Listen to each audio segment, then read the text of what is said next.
Give me that. Hell nah. What? Oh my gosh, bro.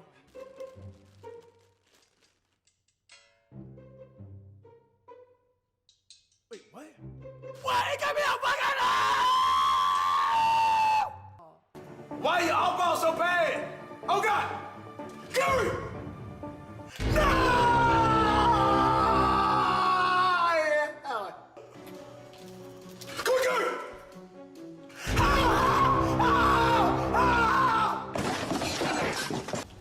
Here we go! He's in there!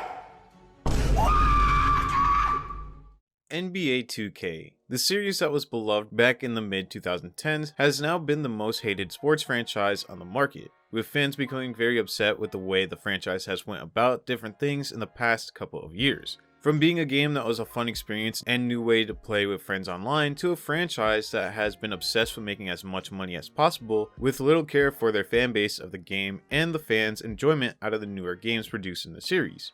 This franchise started out as any other gaming company back in the late 1990s, where they would release their first game for the Sega Dreamcast. NBA 2K would be released in November of 1999 with Allen Iverson as the cover athlete for the game. AI would be the cover athlete for 2K for the next 5 games in the series, including one time when 2K changed the name of the game for 2 installments, changing the name to ESPN NBA Basketball, and then ESPN NBA 2K5, and then reverting back to the name NBA 2K6. At the time, NBA 2K was just an afterthought, with the big basketball game being NBA Live for the majority of the 2000s, but then in 2009, NBA 2K came out with a game mode that would change everything about basketball games up to this point. To work on here for my future. I need to improve my shooting because my shooting and my layup are pretty bad, but at least I got the most important attributes out of the way, and I basically don't really need to improve them that much. In NBA 2K10, they came out with the first ever My Player mode to the series, giving players the ability to create their own character and also their own legacy within the game, letting them upgrade their characters and go head to head with superstar players in the NBA. This mode would then be renamed to My Career mode, and over time would increase the different features that would come with the mode, including the park in 2K14, and also introducing your own home court in 2K15.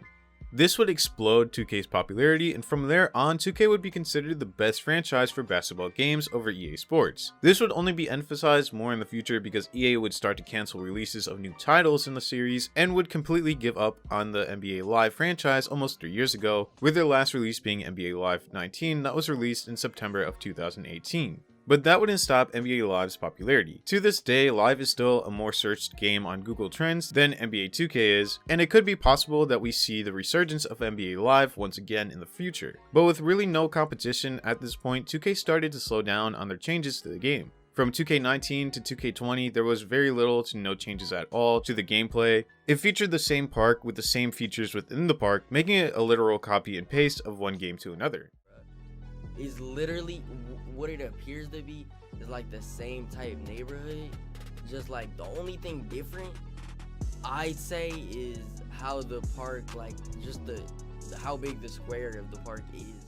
Then you combine that with the release of 2K21 for current gen, which was possibly one of the worst releases in a while. Fans of the game, including myself, were expecting some big changes to the game overall, but once you bought the game and loaded into the park, you realize that again it was the same thing, with minimal changes to the way the game plays. It was apparent that the developers of 2K weren't as invested in current gen as they were in next gen, and that is where the recent issues lie. With the big release of 2K for next gen, fans were expecting a great game, but the game released with a bunch of glitches and lags to the city, which made it really impossible to play the game with your friends. It seems like after NBA 2K16 came out, the developers started to care less and less on the overall satisfaction of the game and started transitioning of more of a pay-to-win style of game. See, with the downfall of EA Sports and NBA Live, there were no other basketball games that fans of the genre were willing to play, and 2K took advantage of the lack of competition, continuing to produce the game annually. But from 2K17 on, the game would be filled with bugs on every release, taking sometimes weeks to patch some of the bigger glitches. They would also start the 2K League for competitive gaming, and from there on, their primary focus was on the professional side of 2K.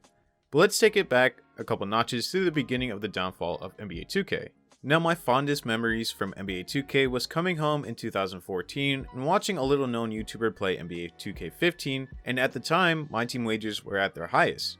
I used to come home from my junior year of high school and watch Jester the Laser play my team and also do his usual pack and pain videos that would eventually make me gather all the money that I had saved up at the time and go out and buy NBA 2K15. When I got home, the first thing that I did was play my team, create my lineup with the packs that they gave me, and then I grinded for hours during the game mode to get better players. My love for Jester's videos would then direct me to Cash Nasty, and at the time, he was just coming up throughout the YouTube scene. I remember watching his 100,000 subscriber special.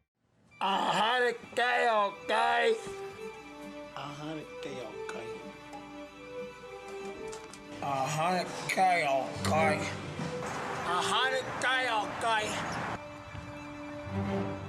Got 100K, okay?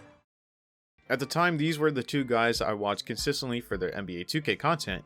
But something would change. After the release of NBA 2K17, Jester would post less and less content surrounding the game. He would still post videos about 2K, but not at the same rate that he was doing during 2K15 and 2K16. After a while, he would gravitate more towards my career mode instead of my team mode, and that is the same with Cash Nasty. He would also move over to playing my career over my team. Now, my team was always a mode on 2K that many people would invest the most of their money in to get a better team. Back in 2K14, 15, and 16, if you had a God Squad, you would more than likely always win the game against the worst team, but in 2K17, 18, and even 19, that wasn't the same idea. There were times where someone would have a worse team and could still beat someone with a better team, which made it kind of pointless to invest a bunch of money into that game mode. Also, back in the day, 2K used to drop limited locker codes to get really good players. Now with the locker codes, you get older packs that usually don't contain anything special. Nowadays, it's very rare to see Cash and Jester even hop on 2K even on their second accounts. Now, even though 2K might have had high sales this past couple of launches, that doesn't mean that the company is on the uprise. It just means that with the lack of competition and any other basketball game to release, 2K is the only annual game that fans will buy regardless of glitches and the lack of innovation from developers because there is nothing else to play. Now, I do think once another company comes in and starts developing a better game,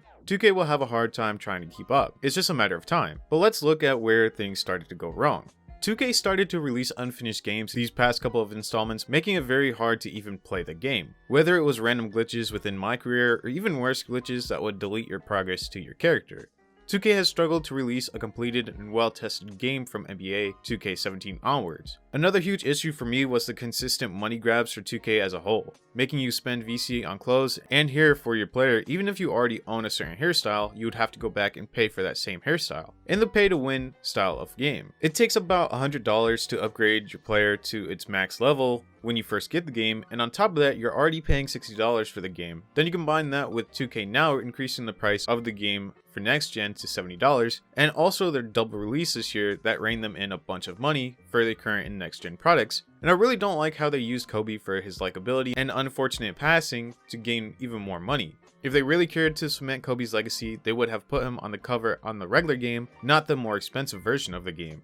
2K as a whole also have one of the most hated faces on any sports game, and that face being Ronnie 2K's. Ronnie has been the face of 2K for a while now and has gotten the blunt of the hate for the game for a while now. His YouTube channel averages over 100 dislikes per video, and even though people aren't unsubscribing from him, he still gets hate in his comments. But it's not all 2K's fault or even Ronnie's fault. The player base on the game nowadays are sweats that try their hardest to win, and it makes the experience not as fun anymore.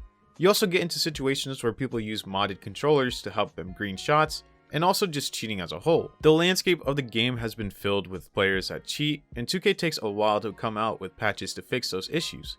Kinda like with Call of Duty. These two franchises really don't have major competition, which makes it easier for them to continue to make money without having to change many things on the game to keep players buying and coming back, because they know with the lack of new and fun games, their fan base will continue to return regardless of the situations. But there are ways that 2K could become a respectable game once again. I think making the park skill-based would increase the players and the new players that hop into the game late after the release of the game more tuned to play it longer to rank into a harder skill base. It would also make the game more fun because you would be playing against players that aren't insanely good and would make the experience more enjoyable, knowing that you would be playing against people that are at the same skill level as you. Another way is dropping all the microtransactions that has plagued the game for many years, making it hard to enjoy the game. They also need to make new features to the game every year. I know for a fact next year, for next gen, will be very much like this year's game because 2K will try to finesse the fan base because many players aren't playing on next gen yet. 2K was my favorite game from 2K15 and up. I would play the game for hours and get my player to the highest overall. But 2K has become known for wanting as much money as possible. It makes it not as fun knowing that you have to pay at least $50 for your player to even be playable. Then you have to grind for hours for your player to get more badges. Again, 2K was a game that I really enjoyed playing, but it hasn't changed at all, which is something fans that have been playing the game for years have noticed. 2K should take a year off and come back with a great game that will have a ton of new features and have the players' enjoyment in their mind. Fans of the franchise just want the game to go back to how it was, players having fun and also being a more innovative game that changes every year. I really have 2K's best interests in mind, and I think if they can do these different steps to become a more fun game in the future, this will have their fan base back on their side. But if you have anything that you want 2K to change, leave it in the comments below. Again, thank you so much for watching, and thank you so much for the love in these past couple weeks and this month. I want to say thank you to everybody that did subscribe from that big video and also any video after this. Anyway, subscribe if you enjoyed the video and leave a like.